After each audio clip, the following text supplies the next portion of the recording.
name is Mike Madden, and I'm from the Madden Tool Museum that we started building about 7 years ago. This is my brother Pat. Hi. He's the, I'd say, curator of the collection. He brought most of the tools here, and people are still donating to him a lot. We'll give you a tour of the inside, but first I'd like to introduce this fellow here. This is Dan Hansen. And Dan, why don't you tell him about the logs here? This barn, or the logs, came from our barn at the home of the Hansen farm in Nassauwappee.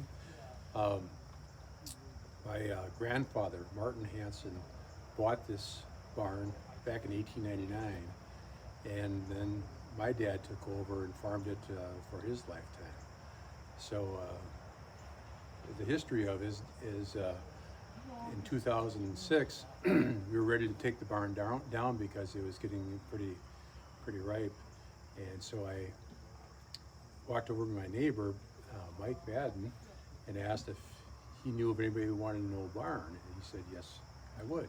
So that's how this concept started, with the logs being part of the Tool Museum. Mike will go into more detail as to how that happened. So I wanted to build a log cabin in our woods. It's been my dream to build a log cabin since the 70s.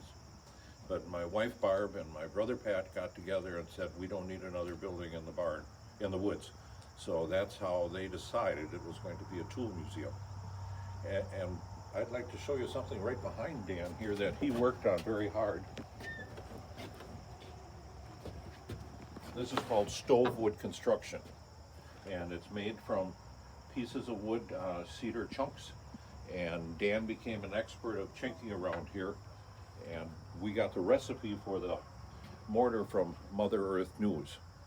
But it was a good way that people could fill in openings in a building that they did not want anymore. In fact, when we get Dan inside, we have one special opening that he can tell you about in the barn. One thing we should bring up at this point is how people stepped up and helped with this. Like cutting the wood and stuff, the Girl Scouts were here and helped with that. People we used to work with donated materials and time. People walking the trails here would stop in and offer to help us. I mean, it's really turned into a community project, and that really made it part of everybody's.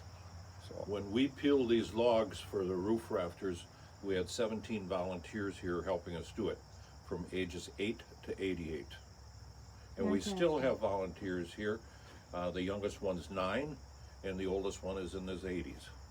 So we're very happy to work together on this. And after we finished last year, we'll never be finished, we turned everything over to the Door County Historical Society. So it's theirs now, and we're going to maintain it as long as we can, and keep adding or refining the collection. What a wonderful gift, and a great location too. Well, it's wonderful for Pat and I to share our collections, because he didn't have any children interested in his collections, and I don't have any children, and it was a good way for us to continue on our collections we had and add to it. and like Mike had said earlier, we got to build our log cabin. So Yes, so it solved a lot of different problems. yes. The doors, by the way, were made by our brother-in-law Carl, who lives in Oconto, and our sister Sheila. He let her drive the last 2 nails in the doors so she could say she helped. That's sisters. You know. Let's go inside. I'll show you some of the things we have.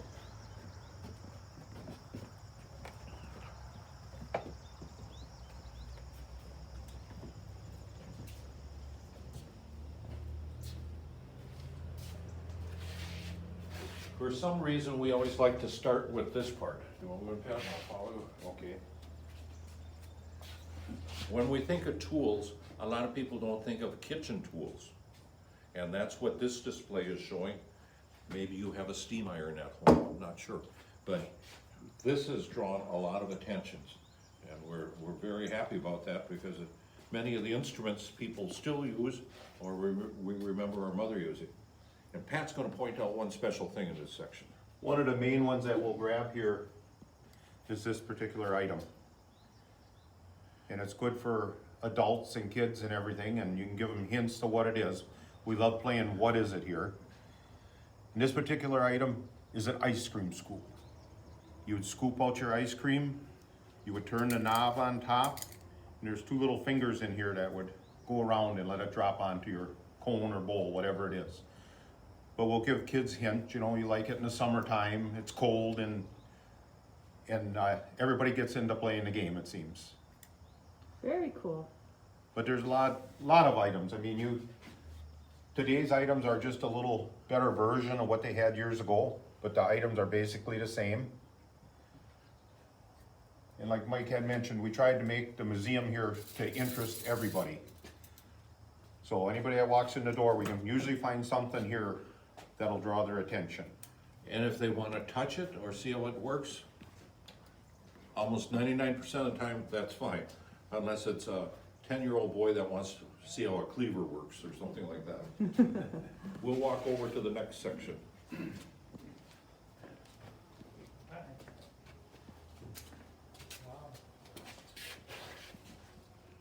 This is our butchering section here, and some good friends, Carl and Ruth Schultz, gave us a butcher block that was much too large for anybody to have, but Pat will point out something in this section. We have, in this section, we have all of our cleavers and everything, them we made so they don't come off the wall. That's one of the things that you can't handle.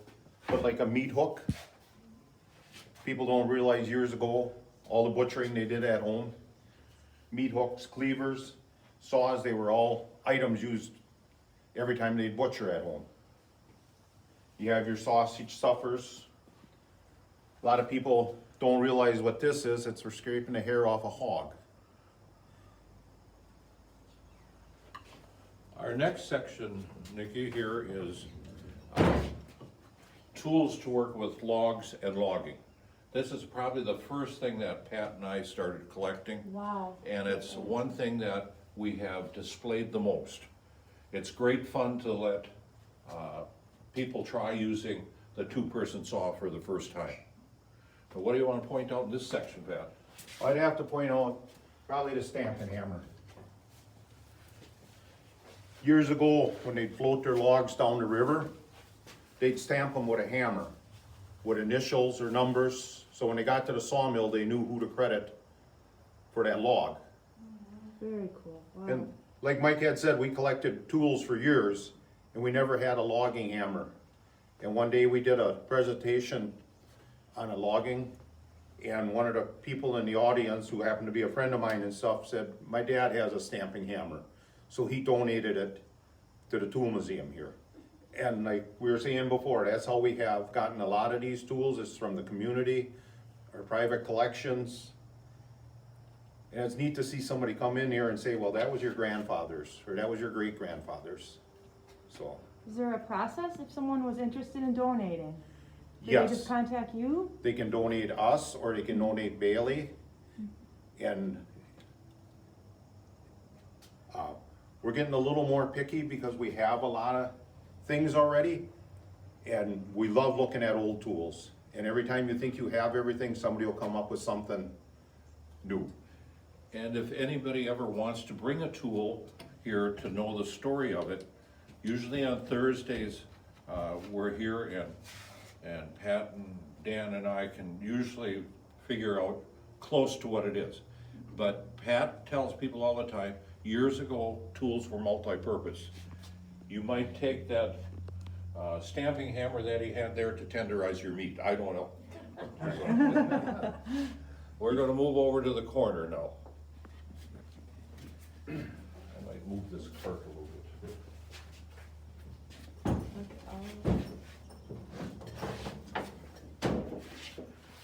Okay, this is a little continuation of the logging part. Somebody gave us this, and it's kind of a partially the logging over to the ice harvesting. And we didn't know what it was, but we're pretty sure it's something that you check the depth of the ice before you start harvesting it. But we got all kinds of neat things here, and we've given several demonstrations. One was right after the movie Frozen was out. It starts with a couple Norwegians sawing ice, and we did that with children here at the Crossroads working with Coggan one winter. Oh, I bet they love that. Well, it was so neat to see them carry ice blocks with ice tongs. And we even had ice picks out there where they could chip the ice. The little sleigh here, we had made a platform on it and let them haul blocks of ice. And even the parents, a lot of them never used ice tongs or ice picks, so.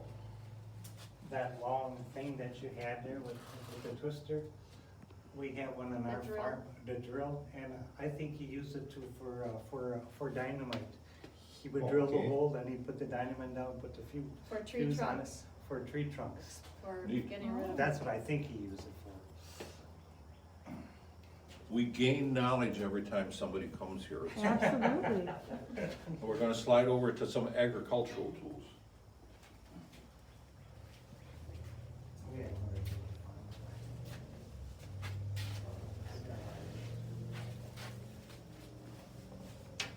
I wanna get to show one tool in this section, and Pat will show one too.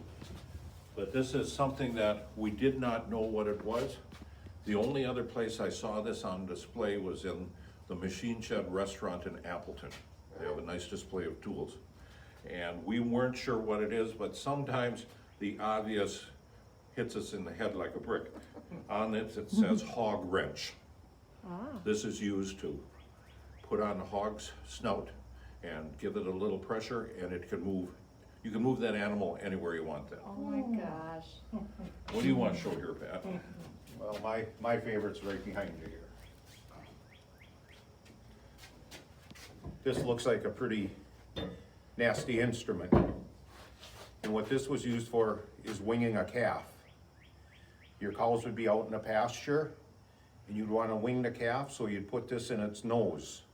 And every time it would go to nurse, it would poke the mother cow, and she'd chase it away. Wow. Oh my Oh, goodness. that's cool. And I should mention, besides our collections, our in-laws were farmers.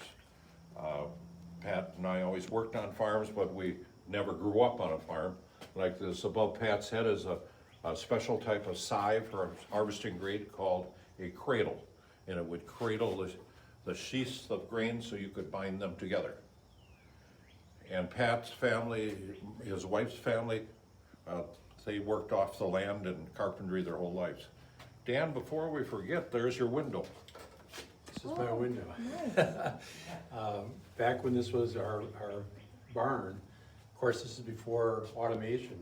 And the only way we could get rid of the manure was to open the door for this window and throw the manure out the window. So I remember this window very, very vividly. It had good purpose. We did raise the barn up a little bit, and we had to cut these two logs out because they were pretty well rotted from the manure. Dan didn't always get the manure out. I missed. One other tool I'd like to point out of the farming instruments, this is for catching chickens. You would catch the chicken by the neck right here, and then you'd grab it. And like Mike said before, interesting stories that we hear here. One day there was an older gentleman in here, and he says, well, when I was a kid, I used to lasso the chickens all the time to catch them. And he says, I can remember saying to my mother one day, oh, we're gonna have chicken for dinner today. He says, so I wish I would've had one of those years ago. Aw, really neat.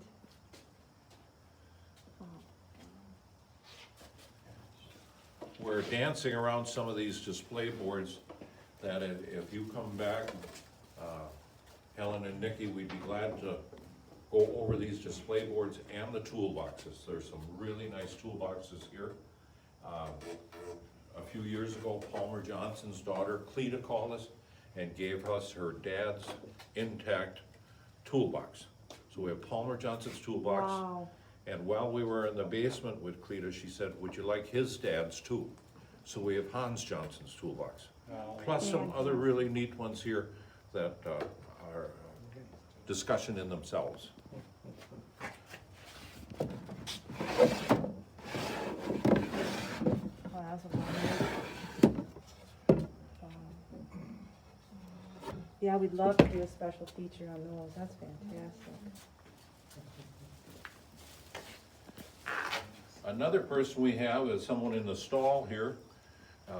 This is Nancy. And Pat built this for his grandchildren to play on, and there's been dozens and dozens of other children that have enjoyed playing on this too. And here Nice we, job, Pat. Thank you. this particular item is for if you've got a bull with a ring in its nose, you can hook the nose and direct the bull wherever you want. Wow. I forget how it, oh yeah, it opens up like I need that for my husband. that. Would you like to see how this works? You're gonna see a demonstration right now. My ring Except I'd is have gone. to use When we shift over to this corner now,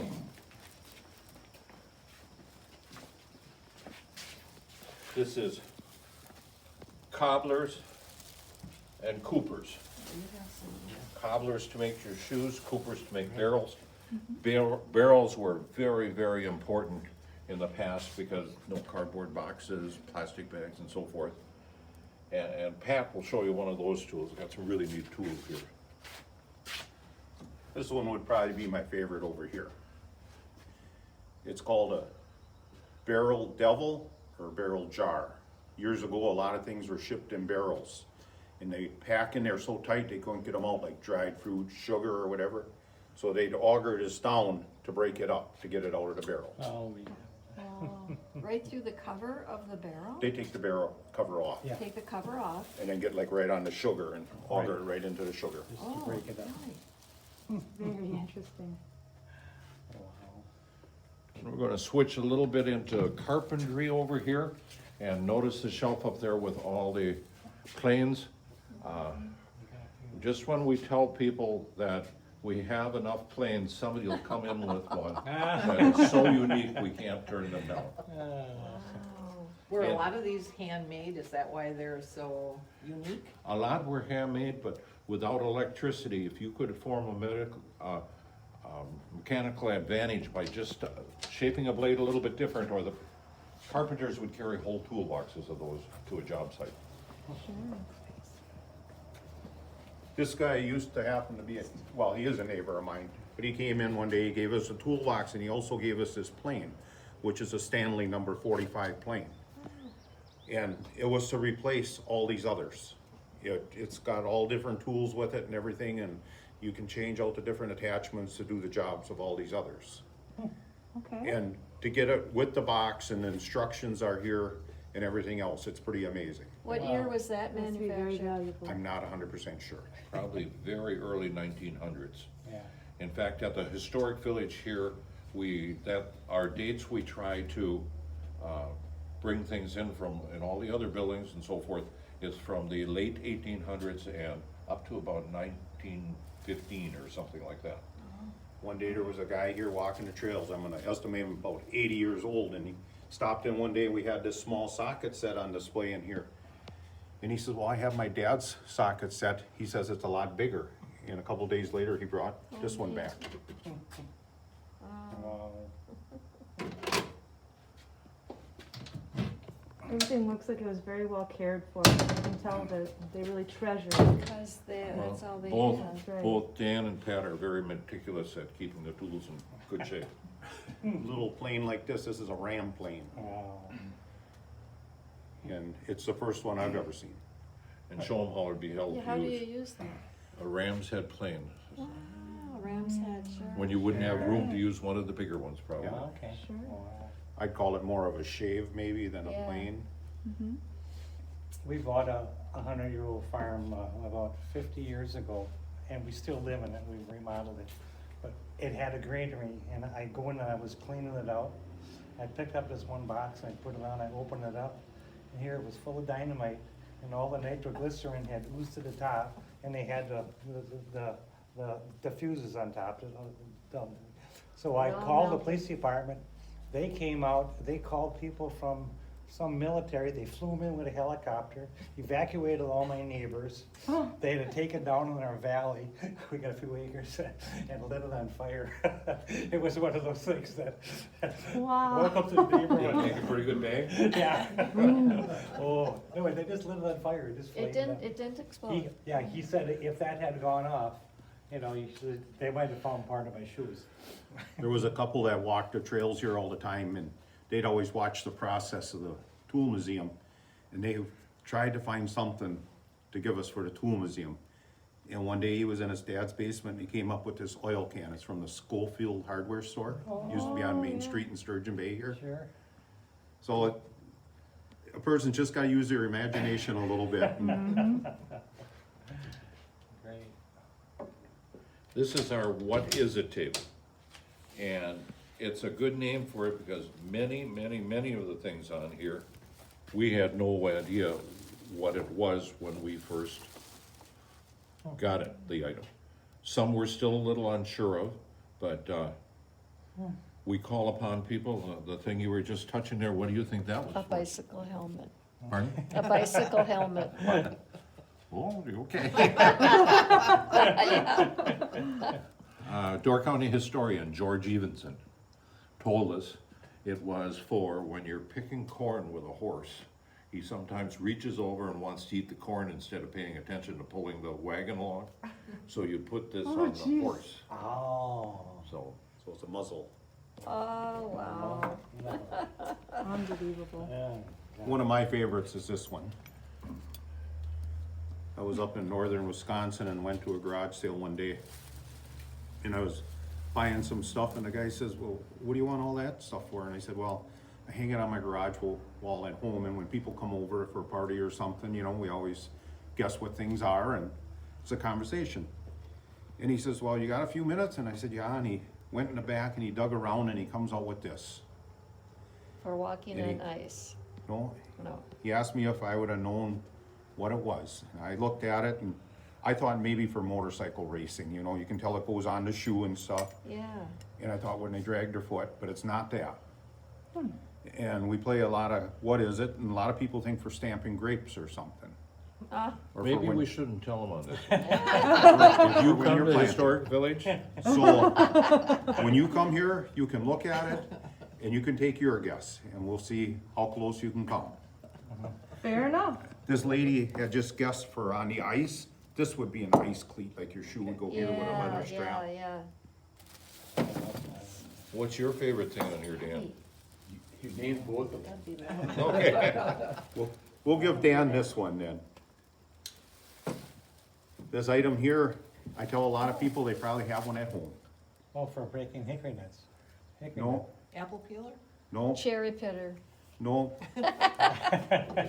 It's, okay, now let me just think for a minute. in fact, nowadays, a lot of people have two of them at home. Potato peeler? Can opener? Can opener? Yeah. Two of them. A jar, bottle top opener, a can opener, It's Something probably, for the water? an apple something. no, what was your guess? Something with water? No, No? it's probably your first cordless screwdriver. Oh. The square nut would go in here, the slotted screw here, and when you would crank it, it would tighten it. Years ago, a steel rim on a wagon wheel, Oh, okay. they put all their screws in and then they take this and they go around the wagon Oh, wheel look at that. and they tighten them up. Oh, big deal. Oh my Very cool. gosh. So it's probably your first cordless screwdriver. Oh, gosh. And this lady here just gave me an idea to mention, she said a peeler, like an apple peeler and stuff. There was a gentleman that donated his peeler collection to us. Probably over 24 different types of peelers, like beets and pears and apples and things I never even knew about, plus all the different cherry pitters and stuff he gave us. And at certain occasions, we'll have them out for festivals and stuff. And I should mention certain festivals and things, Pat's wife Joanne, my wife Barb, and my brother Steve and his wife Terry, they've all assisted us when we've had festivals and showing off the peelers and Joanne sprayed the logs on the bottom when we first got them. Barb helped tack in the chinking. And Very good. it's been a family and friend combination here. So if people were interested in coming here and volunteering, what would they do? What would you, do you have certain tasks for them, or would it be? What we need the best help with is somebody that has some interest in tools. They don't have to know all the tools to be here and keep the doors open. We do have a few volunteers that come on a regular basis. Dan, Pat, and I, and my brother Steve are here almost every Thursday. We have somebody coming on Tuesday and sometimes somebody on Friday. But what we really need is to keep it open more. It's got a lot of neat displays on the outside that we'll show you another time. But getting inside is what we'd like people to do. It's been a real treat to see this. Yeah, wow. And something it's very not only the interesting. tool museum that's looking for volunteers, the whole village here, we can use volunteers. Anybody that would be interested in even doing any kind of maintenance or anything, or sitting in one of the other buildings, you know, they'll teach you the different stories about the buildings and stuff. It's pretty laid back, and people really enjoy just having somebody here that can tell them a little bit about it. We'll quiz you on one more item here quick, before you go. That's for toilet paper. No? Helen, you have an idea? I've seen that before. Like at my grandmother's. Did it have like a roll of paper on it for writing? No? No? We're not saying it couldn't be, because these things are all multi-purpose. You'd use it for whatever you needed it for, you know, but it did have a specific item. That's probably to carry something. You're right. Years ago, when you used to go to the butcher shop, they would wrap your meat in paper and tie a string around it. Well, that string would cut into your hand on the way home. So you would bring this back with you every time, carry your meat packages. Someone's told me they make these now out of plastic for plastic bags. Yeah. So if you got a couple Okay. different plastic bags and you're carrying them Yeah, any 'cause that- distance, Yeah, 'cause that, Try it out For a in your while. bag there. old ideas become new ideas. yeah, Yeah, that's a great idea. that's cool. One of our first volunteers here, and a person that helped with the whole concept and creation of this village, is Jim Mackey. And this year he gave us this instrument, and it's got different numbers around here. We won't tell you what it is. Pat's daughter sent it into Farm Collector magazine. If you ever look at that, you might see it in their What Is It column. Oh, fantastic. In this particular item, we won't tell you what it is either, because we don't know. That's a good enough If anyone reason. knows what this is. You're right. And it's also been sent into the magazine for identifying it. And it's some type of roller, Something for flax, maybe? but I mentioned our families are involved. That's Pat's father-in-law's hammer, and this is my father-in-law's hammer. Ah, They're okay. both passed on, and it's Oh, just neat. neat to go grab George or Leonard and nail something in, you know, that's all. Helen, would you like to demonstrate this for us? Well, sure, why not? So, oh, It's a balance scale, yep. and depending, you can either put, I'm sure we don't need 200-pound weight. Oh, yeah, or- we do. We do. Or a 100-pound Yes, weight. we need And then we 200. get it to balance here. And it'll I used to have, tell you it's very accurate. well, go for it, because, but you do need 200. Sorry to tell you that, but. That's okay. With some of us, I think we'd need even 3. Well, it's not much over there, Helen. Excellent, because I have lost weight this. Oh, You you look It's good. It's a COVID weight loss summer. No going out. Okay, so I wanna know what it is. Oh, okay. I used Can to you have read to it, send, Pat? I used to send patients. we're getting another light here, so. We're getting older and our eyesight's getting worse. How about 215? That sounds really good, because I started out about 250. Awesome, Excellent. excellent, excellent. Good. Cool. I used to send patients down to the feed store, you know, that didn't fit, you know, we didn't have a scale that fit, and Yeah. so that's where people would have to go to get weighed. Cool. Oh. Sure. And my father-in-law used to have, when he sold his grain, bag up the oats and put them on there and sell it by Oh, 100-pound bags. sure. Oh, yeah. And a lot of items we'll get in here and we gotta, like Mike said earlier, we have to figure out what they are. One day, a guy brought this in and we've had it, Mike's had it, what, for umpty 9 years, and Decades. we've had it sitting here for about 3 years. We always thought it was like a roller for on a boat, like maybe pulling up a fish net or something. One day, somebody reached inside of it and they pulled this out. Oh, jeez. And we looked at it, it's got a little flopper valve here and a seal around here. It was some type of pump.